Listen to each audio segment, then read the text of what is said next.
Hi everyone, I'm Kurt. Today, I'm taking you with me for a casual walk through a brand new spot in the Xi'an area, the newly opened Qin and Han Museum, which is part of the Shaanxi History Museum.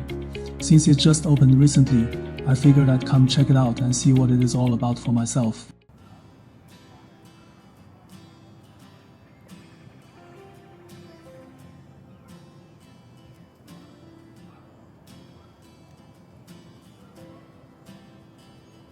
Before we look at any artifacts, let's put things into a global perspective for a second. We are talking about the Qin and Han dynasties, which span roughly from 221 BC to 220 AD.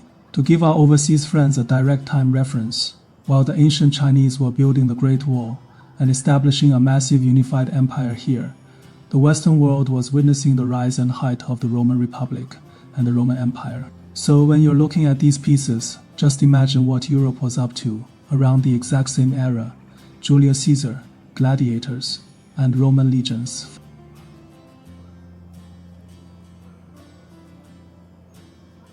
Now, full disclosure, I didn't hire a tour guide today.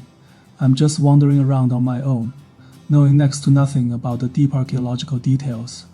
We're just taking a chill, unguided stroll, looking at some cool ancient stuff, and chatting. Walking through these ancient exhibits and looking at how empires rose and fell got me thinking about time, and eventually about my own life. While standing here, I opened up my WeChat contacts, which is pretty much the equivalent of WhatsApp in China. Scrolling down, I realized something a bit surreal. I haven't added a single new friend or made anyone new in at least 3 years. When was the last time you genuinely met someone new, clicked with them, and let them into your life?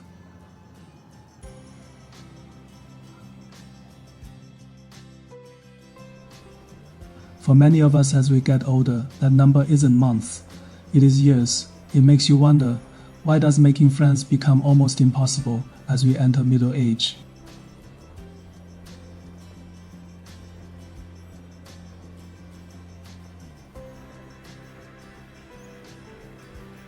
It's not like I'm naturally antisocial. Back in my 20s, my life was full of people. I had groups for everything: friends to play mahjong with, partners for hitting the clubs, drinking buddies, and crews to go hiking or hit the hot springs with.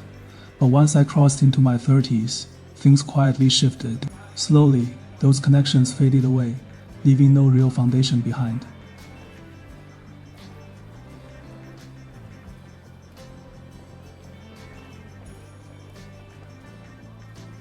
For a long time, I actually blamed myself. I tortured myself with self-doubt. Is there something fundamentally wrong with my personality? Am I just getting weird, even among my peers? I found myself with virtually no close friends. Most people my age are married with kids, and their entire world revolves around family. As for colleagues, well, it's almost impossible to form true friendships at work because of the underlying professional and financial interests.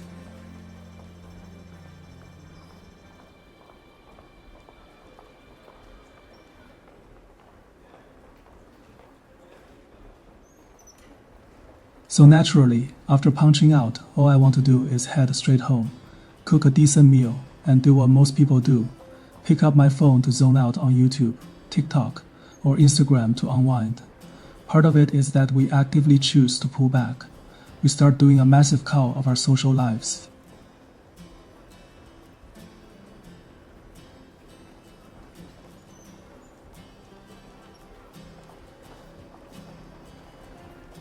Take my own experience, for instance. Across China, there is a very deep-rooted drinking culture in business and social settings. When people gather around heavy tables, they love to push fiery, high-proof Chinese baijiu. Now, if you think whiskey, even strong Russian whiskey, is intense, Chinese baijiu can easily go way beyond that, often hitting around 53% ABV or even higher.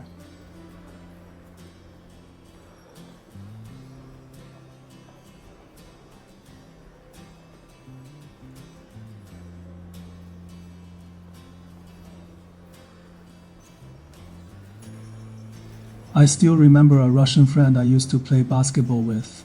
He thought he could handle any liquor out there. So one day, I treated him to a bottle of standard Chinese baijiu. He took one sip, and honestly, he spat it right out on the spot. His eyes went wide, his face completely twisted up in horror, and he started coughing uncontrollably. Later, when I asked him what it tasted like, he looked at me dead serious and said, "It tastes exactly like drinking liquid paint thinner or industrial paint." His face and reaction cracked me up so hard.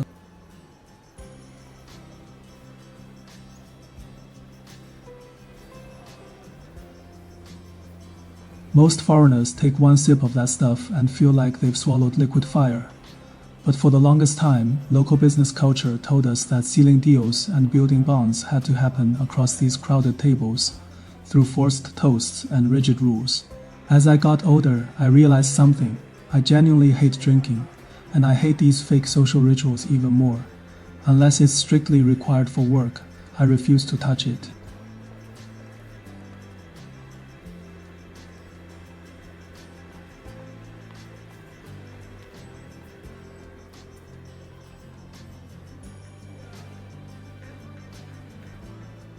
But here is the darker, more uncomfortable truth that we rarely admit out loud. It's not just about hating fake banquets, it's that we are hiding behind a very heavy secret shame, our financial reality. Why do we actively avoid certain social circles? Let's be honest, if you hang out with people who are way richer and more successful than you, true friendship is almost impossible. It's all polite superficiality, and it brings you nothing but severe mental friction. You start questioning yourself. We're the exact same age, so why am I such a failure?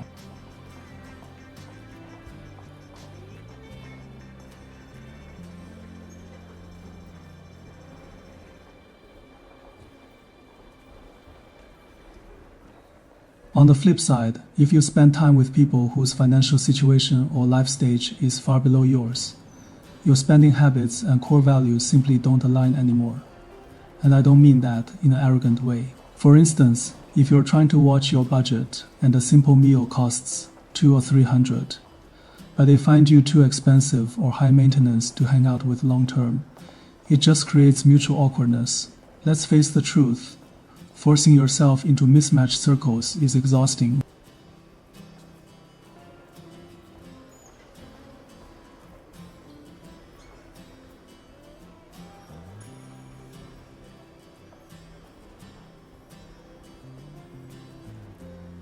Behind our self-imposed isolation is the silent weight of a mortgage and strict family expenses. When you're caught in an industry winter and your mental bandwidth is maxed out, you aren't just broke, you are terrified of being seen. We've all been there. An old friend reaches out asking, "Hey, how have things been? Let's grab dinner." And instead of saying, "Actually, I'm struggling right now," what do?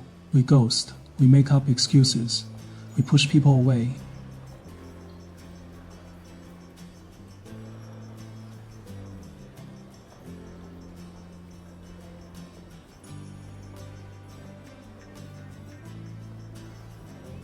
Why? Because pride is a heavy armor, and poverty or professional failure feels like a stain you can't wash off.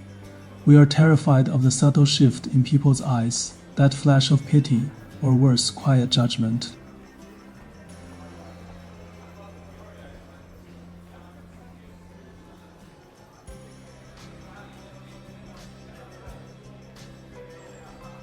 We don't want to be a burden, but more than that, we can't bear the exhaustion of pretending that everything is fine when your entire world feels fragile. So, we choose silence, we lock the doors and convince ourselves that we are just enjoying solitude, when in reality, we are just too ashamed of our current state to let anyone in.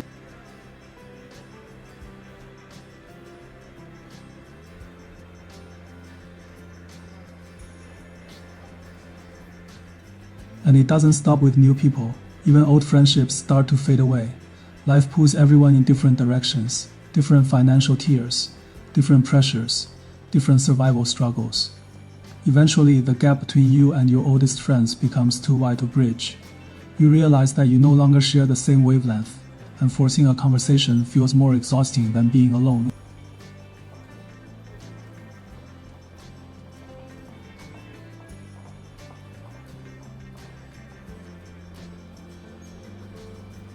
So, what are we left with? We find ourselves suspended in a strange middle-aged social desert. We successfully cut out the toxic tables and fake banquets, but in doing so, we accidentally walled ourselves off from genuine human connection.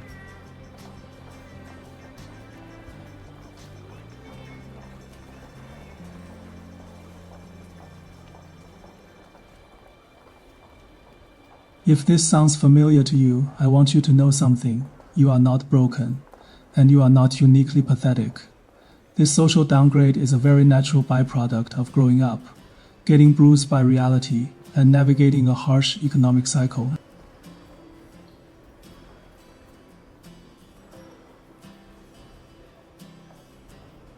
Taking care of yourself, eating well, sleeping well, and keeping your body healthy truly matters more than anything else in the world. When life hits you with a headwind, your energy is low, and your survival instinct takes over. If your internal battery is only running on 5%, you don't have the emotional capacity to maintain a social life.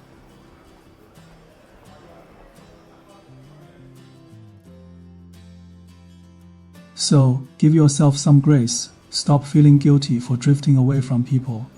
When your luck is down and your wallet is shrinking, pulling back isn't a failure. It is an act of self-preservation.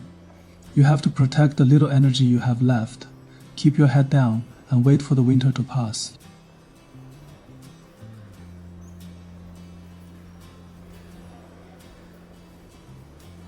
We may be walking through this fog alone right now, but that doesn't mean we won't see the sun again. I'm Kurt. If this resonated with you today, let me know in the comments below, and I'll see you in the next one. Take care.